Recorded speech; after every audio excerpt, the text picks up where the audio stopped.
قل هذه سبيلي أدعو إلى الله. Assalamualaikum warahmatullahi wabarakatuh. Alhamdulillah kita ketemu lagi di channel pemberantas kemaksiatan kaum muslimin. Dan seperti biasa, sebelum kita masuk ke pembahasan, kami ingatkan untuk kaum muslimin yang belum subscribe ke channel ini, silahkan subscribe untuk mendapatkan notifikasi ketika ada video-video terbaru yang kita upload di channel ini. Dan untuk yang sudah subscribe, kami ucapkan jazakumullahu khairan katsira. Dan kaum muslimin, kali ini kita akan membahas sebuah video dari Gus Baha. Dan entah bagaimana ceritanya, orang sekapasitas Gus Baha yang dinilai berilmu, bahkan ada yang mengatakan manusia Al-Quran. Jadi beliau ini dinilai keilmuannya sangat luas. Tapi ternyata beliau ini tidak paham akan definisi bid'ah secara benar. Sehingga di dalam video ini beliau mengatakan bahwa perbuatan sahabat yang tidak diajarkan oleh Nabi Muhammad SAW, ya, perbuatan ibadah yang dilakukan oleh para sahabat yang sebelumnya tidak diajarkan oleh Nabi Muhammad SAW, kemudian disebut sebagai perbuatan bid'ah, ya. Coba kita simak videonya kaum muslimin. Jika semua bid'ah itu jelek hanya karena Rasulullah tidak mengajarkan atau belum mengajarkan, maka cerita seperti ini nggak terjadi. Suatu saat itu ada sahabat, entah saking kangennya Allah entah gimana, ketika iktidal itu baca Rabbana lakal hamdu hamdan katsiran thayyiban mubarakan fi. Itu tidak lazim karena selama ini Nabi mengajarkan Rabbana lakal hamdu mil as-samawati wa mil al-ardi wa mil ma syi'ta min syai'in ba'du, atau yang terkenal dibaca Rafa Rabbana lakal hamdu mil as-samawati wa mil al-ardi wa mil ma syi'ta min syai'in ba'du. Lalu karena itu enggak lazim, setelah sholat Nabi tanya, ayyukumul qail, dari kalian semua ini yang melafadzkan kalimat itu siapa? Semuanya diam karena takut disalahkan Rasulullah SAW. Semuanya diam, tapi setelah akhirnya Nabi ngendikan, fa inni ra'aitu isnatai asyara malakan yabtadirunaha ayyuhum yaktubu awwalu. Saat tadi melihat 12 malaikat, mereka berebut sekali untuk mencatat kalimat itu. Kalimat itu begitu indah sehingga 12 malaikat tadi berebut ingin mencatat. Terus pemuda tadi atau orang tadi bilang, ha anada ya Rasulullah, tadi yang lafadzkan itu saya.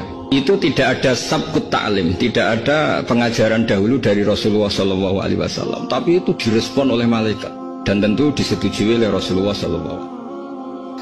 Nah kaum muslimin, apakah perbuatan sahabat yang seperti dijelaskan oleh Gus Baha di dalam video tadi, apakah itu bisa disebut sebagai perbuatan bid'ah kaum muslimin? Tentu tidak, ya. Karena apa? Karena pada masa itu Islam belum sempurna. Syariat Islam pada saat itu masih terus turun. Masih ada syariat yang bisa berubah atau bisa diganti, atau dikurangi atau ditambahi. Ya. Yang sebelumnya tidak ada menjadi ada. Yang sebelumnya ada menjadi tidak ada. Yang sebelumnya halal menjadi haram. Yang sebelumnya haram menjadi halal. Buktinya apa? Buktinya banyak sahabat yang membuat atau melakukan sebuah ibadah yang apabila Nabi setujui, maka Nabi diam. Atau bahkan Nabi membenarkan. Ya. Tapi kalau tidak benar, maka Nabi akan menegur. Begitu juga dengan amalan-amalan yang lain. Nabi Muhammad SAW di dalam sebuah hadis mengatakan bahwasanya dahulu ziarah kubur itu dilarang atas sahabat. Diharamkan, nggak boleh ziarah kubur. Akan tetapi sekarang kata Rasulullah SAW, berziarah kuburlah. Karena apa? Berziarah kubur itu mengingatkan kita kepada akhirat. Mengingatkan kita kepada kematian. Kan seperti itu. Jadi pada saat itu syariat Islam belum sempurna. Belum sempurna. Jadi ketika ada perbuatan sahabat yang kemudian didiamkan oleh Nabi Muhammad SAW, itu pun bisa menjadi sebuah sunnah. Karena sunnah itu ada sunnah qauliyah, sunnah fi'liyah, sunnah takririyah. Jadi apapun yang ada di zaman Nabi, kemudian apapun yang dilakukan oleh para sahabat, yang kemudian Nabi Muhammad SAW diamkan atau bahkan membenarkan, maka itu namanya sunnah. Dan di dalam sebuah hadis yang khusus, Nabi Muhammad SAW mengatakan bahwa perbuatan para sahabat itu adalah perbuatan sunnah. Sunnah khulafaur rasyidin. Nabi Muhammad SAW mengatakan, usikum bitaqwallah wa sam'i wa ta'ah wa in abdan habasyian fa innahu man ya'is minkum ba'di fasayara ikhtilafan katsira fa 'alaikum bisunnati wa sunnatil khulafa'il mahdiyyin ar-rasyidin. Jadi Rasulullah SAW mengatakan, barang siapa di antara kalian yang hidup nanti sepeninggalku, dia akan melihat perselisihan yang banyak. Maka wajib bagi kalian untuk berpegang kepada sunnahku dan sunnah khulafa'ur rasyidin yang mereka itu telah diberikan petunjuk. Diberikan petunjuk. Mereka itu adalah orang-orang yang sudah diberikan petunjuk. Rasulullah SAW sudah memberikan legalitas supaya kita mengikuti para sahabat. Jadi perbuatan sahabat itu bukan bid'ah. Karena apa? Ada Nabi Muhammad SAW yang dahulu membenarkan perkataan mereka, perbuatan mereka. Ya. Sedangkan kita ketahui, setiap Nabi membenarkan atau mengatakan salah terhadap sesuatu pada masa itu semuanya berdasarkan wahyu. Allah Subhanahu wa Ta'ala di dalam surat An-Najm di awal-awal sudah jelas mengatakan, wa ma yantiqu 'anil hawa in huwa illa wahyu yuha. Dan tidaklah sahabatmu itu Muhammad SAW mengatakan sesuatu berdasarkan hawa nafsunya. Akan tetapi dia mengatakan berdasarkan wahyu. Kalau ada wahyu yang turun kepada Nabi Muhammad SAW untuk membenarkan perkataan atau perbuatan yang dilakukan oleh para sahabat, maka itu namanya sunnah. Bukan bid'ah. Itu bagian dari syariat Islam. Bid'ah itu terjadi setelah Islam sempurna. Setelah tidak ada lagi wahyu yang turun. Setelah Islam sempurna, kemudian wahyu sudah terputus. Apabila ada orang melakukan sebuah ibadah, sebuah amalan yang sebelumnya tidak ada di dalam ajaran Islam, maka itu namanya perbuatan bid'ah. Karena tidak ada lagi manusia yang memiliki otoritas seperti Nabi Muhammad SAW yang bisa membenarkan atau menyalahkan sebuah amalan, sebuah perbuatan. Tidak ada lagi malaikat yang membisikkan atau mengatakan itu benar atau salah kepada manusia. Jadi sangat tidak bisa apabila dibandingkan perbuatan para sahabat dengan perbuatan orang setelah Islam disempurnakan, setelah para sahabat meninggal dunia, bahkan jauh setelah para sahabat meninggal dunia. Ya, perbuatan para sahabat itu sudah jelas dibenarkan oleh Nabi Muhammad SAW. Sedangkan perbuatan orang yang belakangan, Nabi siapa yang membenarkan? Tidak ada. Dan syariat yang sudah ada, yang sudah diajarkan oleh Nabi Muhammad SAW, yang sudah diajarkan oleh para sahabat, itu begitu banyak. Dan mustahil kita bisa mengamalkan semuanya.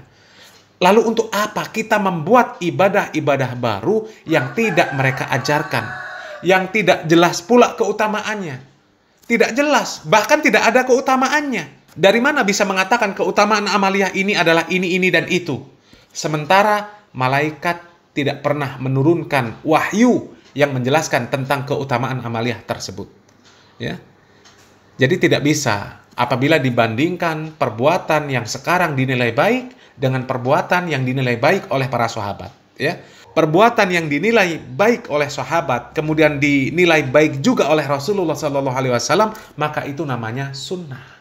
Sementara kita yang pada saat ini apabila melakukan sebuah amalan yang sebelumnya tidak ada, kemudian kita mengatakan itu baik, itu sunnah, memiliki pahala ini dan itu, dari mana itu asalnya? Ya, mudah-mudahan bisa difahami. Dan terakhir kita simak penjelasan dari Ustadz Farhan Abu Furaihan tentang definisi bid'ah, tentang masalah bid'ah. Mudah-mudahan dengan menyimak video tersebut kita semakin bisa memahami tentang definisi bid'ah secara benar.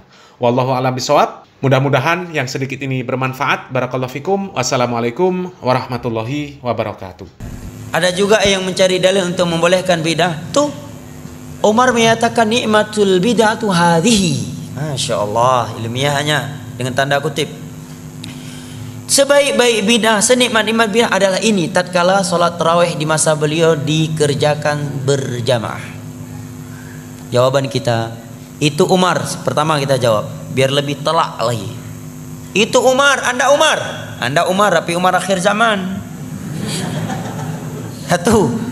Kedua, Umar termasuk khulafa ar-rasyidin yang ada perintah dari Nabi untuk mengikuti sunnah mereka. 3. apakah yang dikatakan oleh Umar itu sama sekali tidak ada di masa Nabi? Ada. Nabi sholat 3 malam berturut-turut tarawih berjamaah. Kemudian beliau berhenti melakukannya karena khawatir akan diwajibkan kepada umat ini. Sekarang maulid, ada Umar katakan maulid nikmatul bidah hadhihi, sebaik-baik bidah adalah ini. Ada Nabi dan para sahabat di masa itu melakukan maulid walaupun cuma 2-3 kali, kemudian setelah itu kita kerjakan setiap tahun? Nggak ada. Jauh sekali kiasnya. Jelas ya? Kemudian ada yang membawa dalil juga, lah Utsman bin Affan itu mengumpulkan Al-Quran 30 juz di masa Nabi, kan belum ada. Berarti nggak mesti setiap bidah yang nggak ada di masa Nabi kalau kita lakukan bidah katanya. Jawabannya itu Utsman Pak, Anda Utsman bukan, walaupun nama bapak Utsman tapi Utsman akhir zaman. Kedua, Utsman khulafa ar-rasyidun, yang ada perintah khusus dari Nabi untuk mengikuti sunnah mereka. Ketiga, perbuatan Utsman tersebut disaksikan oleh seluruh para sahabat Nabi dan seluruh kaum muslimin di masa itu, dan tidak ada yang mengingkarinya, semuanya sepakat. Itulah yang disebut dengan al-ijma' al-muntabit al-qat'i, yang wajib diikuti dan tidak boleh diselisihi. Bidah yang Anda lakukan ini ijma' enggak. Jangankan tingkat internasional, tingkat daerah aja enggak ijma'. Ya kan? Ya, jangankan tingkat internasional, tingkat daerah aja, tingkat kecamatan enggak ijma'. Gimana mau diikuti?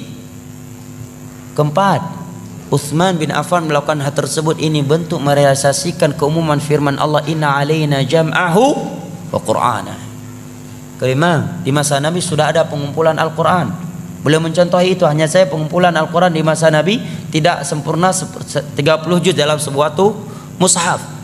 Kenapa? Karena fasilitas masih terbatas, sehingga Al-Quran tertulis di lempengan-lempengan batu, ya, di lembaran-lembaran, di pelepah-pelepah kurma, di dada-dada manusia karena hafalan yang sangat banyak. Kemudian di Parang Yamamah sekian para sahabat ahli Al-Quran, penghafal Al-Quran meninggal dunia.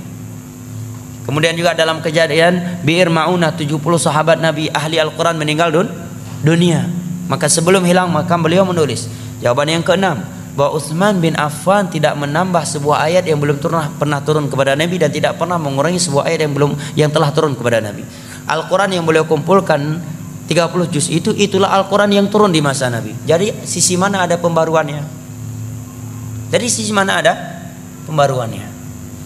Berarti pada hakikatnya tidak ada pembaruannya, tetapi yang beliau melakukan adalah sarana masalihul mursalah, sedangkan yang Anda lakukan adalah ritual ibadah, bukan masalihul mursalah. Ya. Kan alasan sebagian orang, nggak apa-apa melakukan ibadah yang tidak ada tuntunan dalam agama selama tujuan kita baik, kedua selama tidak ada larangan, katanya. Jadilah dalil-dalil di atas tadi. Maka itu jawabannya. Kalau ini kaedahnya dalam beragama, maka setiap menit akan keluar bidah baru, ibadah baru. Nggak percaya? Ada orang sholat subuh 4 rakaat, oh ini hari Ahad nih lagi ada tabligh akbar, subuh kali ini 4 rakaat aja lah, kita lagi semangatin. Nggak boleh Anda bilang bidah. Kenapa? Karena nggak ada larangan. Nggak ada larangan, jangan sholat subuh lebih dari 2 rakaat. Bawa ayatnya, hadisnya, nggak ada. Ya kan? Cuma yang ada dalam Islam subuh hanya 2 rakaat, tidak lebih. Nabi tidak pernah sholat subuh lebih dari 2 rakaat. Dan Allah memerintahkan kita untuk mengikuti Rasulullah dalam bab sholat. Gak ada larangan jangan sholat subuh 2 rakaat. Kalau kaedahnya yang penting baik, selama tidak ada larangan maka boleh. Berarti boleh sholat subuh lebih dari 2 rakaat, karena gak ada larangannya dan tujuan kita pun baik. Datang satu orang lagi mau masuk rumah baru, tahiyatul rumah dululah 2 rakaat. Nggak boleh larang. Kenapa? Tujuannya baik dan nggak ada larangan. Nggak ada ayat dan hadis yang berbunyi jangan sholat 2 rakaat ketika mau masuk rumah baru. Nggak ada. Ya kan? Yang satu lagi baru beli fortune baru, tahiyatul fortune dulu 2 rakaat lah. Nggak bisa Anda larang. Kenapa? Karena kaedahnya tadi nggak apa-apa melakukan ibadah baru selama tujuan baik, dan kedua nggak ada larangannya. Nggak ada larangan jangan sholat, ada dalam surah Al-Baqarah jangan sholat 2 rakaat ketika mau naik fortune baru, nggak ada. Berarti setiap detik, setiap menit akan timbul ibadah baru. Makanya sahabat Abdullah bin Mas'ud menyatakan ittabi'u wa la tabtadi'u faqad kufitum. Dalam masalah ibadah, masalah agama, ikuti saja apa yang telah ditinggalkan oleh Rasulullah dan para sahabatnya. Jangan membuat bid'ah, jangan membuat ibadah-ibadah baru. Apa yang mereka tinggalkan untuk kalian itu sudah cukup demi Allah ya jamaah.